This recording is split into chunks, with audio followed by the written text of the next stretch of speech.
अगर मैं आपसे कहूं कि इस टाइप के क्वेश्चन आपके जेई और नीट जैसे एग्जाम्स में पूछे जाते हैं तो क्या ये क्वेश्चन आप सॉल्व कर सकते हैं। क्वेश्चन में हमसे कह रहा है calculate equivalent weight of H3PO4 in reaction. Reaction given है, H3PO4 रिएक्ट कर रहा है NaOH से to give NaH2PO4 plus H2O। आपको इस रिएक्शन के अंदर H3PO4 फॉस्फोरिक एसिड का इक्विवेलेंट वेट निकालना है। इक्विवेलेंट वेट निकालने का फॉर्मूला होता है molar mass divided by n factor. सबसे पहले आप यहाँ पे H3PO4 का मोलर मास निकालोगे, जिसके लिए आप क्या कहोगे, एक हाइड्रोजन का आइटम कितना होता है, उसका एटॉमिक मास 1 होता है। 3 हाइड्रोजन के आइटम है तो 1 × 3 हो जाएगा। एक फॉस्फोरस का एटॉमिक मास होता है 31, रख देंगे। फिर प्लस एक ऑक्सीजन का एटॉमिक मास होता है 16।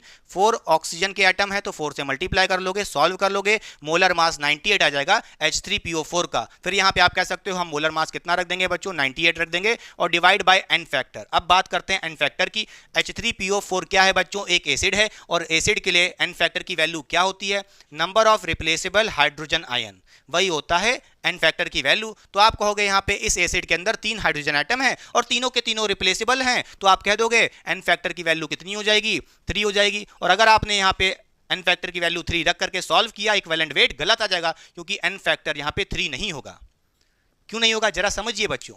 यहाँ पे भले ही इस एसिड के अंदर 3 हाइड्रोजन आइटम है, तीनों के तीनों रिप्लेसेबल नहीं है, only 1 hydrogen ion is replaceable.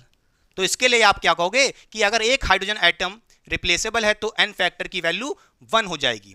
1 कैसे होगी आइए समझाते हैं। देखिए बच्चों, इस एसिड के अंदर हमारे पास 3 हाइड्रोजन आयन निकल सकते हैं, निकलेंगे कि नहीं निकलेंगे ये नहीं पता, देखते हैं।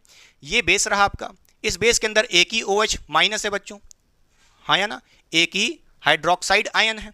तो होगा क्या, भले ही इसके पास 3 हाइड्रोजन के आयन है मगर हमारे पास एक ही OH आयन है, तो होगा क्या, सिर्फ एक ही H जाएगा यहां से इसके साथ रिएक्ट करने के लिए, एक ही H प्लस आयन जाएगा, फर्निश होगा या कह लो रिप्लेसेबल है, तो आप कहोगे n फैक्टर की वैल्यू 1 हो जाएगी। ये नहीं कि 3 हैं तो 3 के 3 रिप्लेसेबल है ना, समझ गए बच्चों, क्लियर। n फैक्टर की वैल्यू 1 हो जाएगी क्योंकि एक ही हाइड्रोजन आयन जा रहा है, पक्का। या एक और तरीका n फैक्टर निकालने के लिए आप कह सकते हो, देखिए H3PO4 जो एसिड था उसके अंदर 3 हाइड्रोजन के एटम थे, सॉल्ट में NaH2PO4 यहाँ पे 2 हाइड्रोजन एटम पहले से ही प्रेजेंट हैं, तो भैया 3 में से 2 तो हैं ही, तो एक निकला, 3 - 2 1, वही रिप्लेसेबल है तो n फैक्टर 1 हो जाएगा, क्लियर। तो यहाँ पे n फैक्टर की वैल्यू 1 रख दोगे, इक्विवेलेंट वेट 98 आ जाएगा, बड़े आराम से यही आंसर होगा। वीडियो पसंद आई हो शेयर एंड सब्सक्राइब करके जाइएगा।